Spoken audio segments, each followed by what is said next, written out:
Well, my old CT110, it's been sitting up the back of my shed for years, and I thought I've got to drag it out and resurrect it. So she's a bit rough, got a lot of things missing.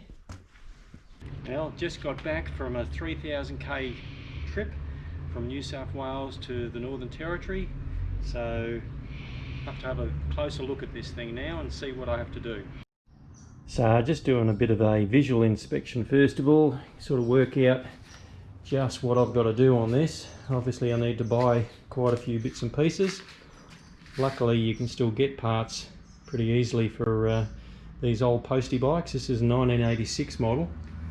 The guy I bought it off said that last time he mucked around with it, he did actually get it to run, but I don't know how long ago that is. I've had it in my shed for a couple of years, so obviously I need to do the forks. You know, there's different bits and pieces that are broken or missing. You know, the throttle control's missing completely, as well as the brakes. So need to get bits and pieces like that, seat and rear indicators and things like that. So I'll do a compression test and just see what the motor's like. So I bought myself a compression tester. I've not used one before, but I've got this workshop manual, gives me some instructions, plus I've got the actual service manual with this bike, so it gives me the readings that I'm looking for, and some information on if I don't get those readings, what it might be. Now I've got to have the carby fully open. It's missing the throttle cable, and I really don't know which way's open on this, so I'm going to have to take off the air intake and have a look at the butterfly valve. I don't think the air filter's meant to look like that. But I'll get myself a new carby with a pod filter on it. So we've taken all this off.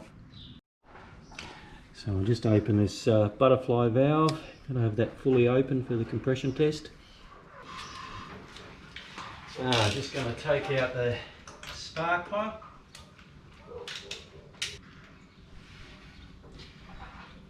Not too bad.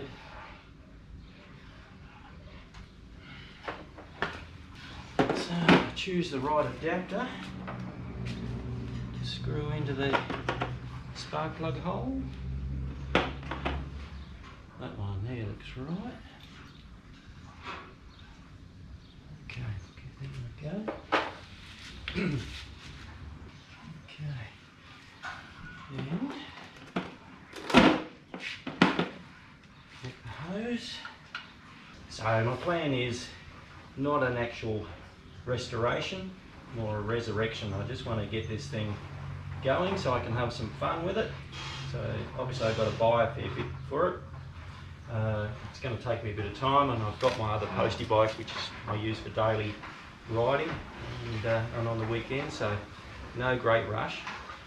I'm not going to do a whole video series on what I do, but because there's so many already on YouTube anyway, but I'll make a few video updates, particularly doing things that may not be covered by other videos, like compression testing. So we'll see how this all goes, and then I'll just do an update every now and again. Okay, so that's hooked up. So the manual says to kick it over several times. We'll see what we get.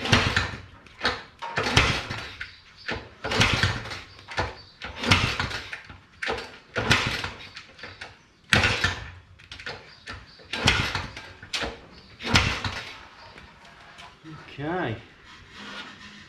Righto, so my cylinder pressure is way too low. Should be up around here.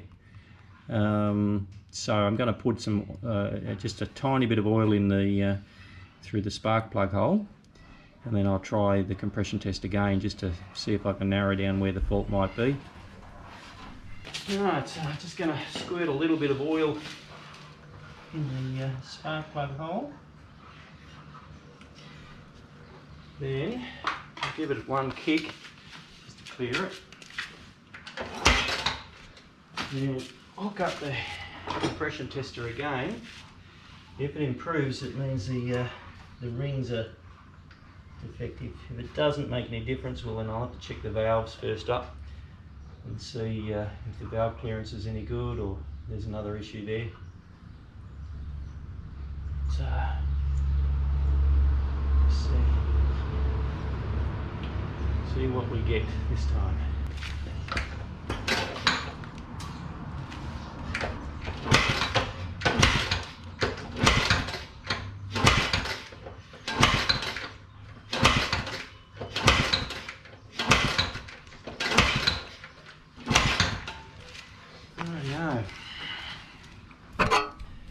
So, improved a little bit, but not enough. So I'm going to have to pull the engine apart and have a look, check the valves out, check the rest of the things. I have no idea when this last ran, so just going to have to take one step at a time.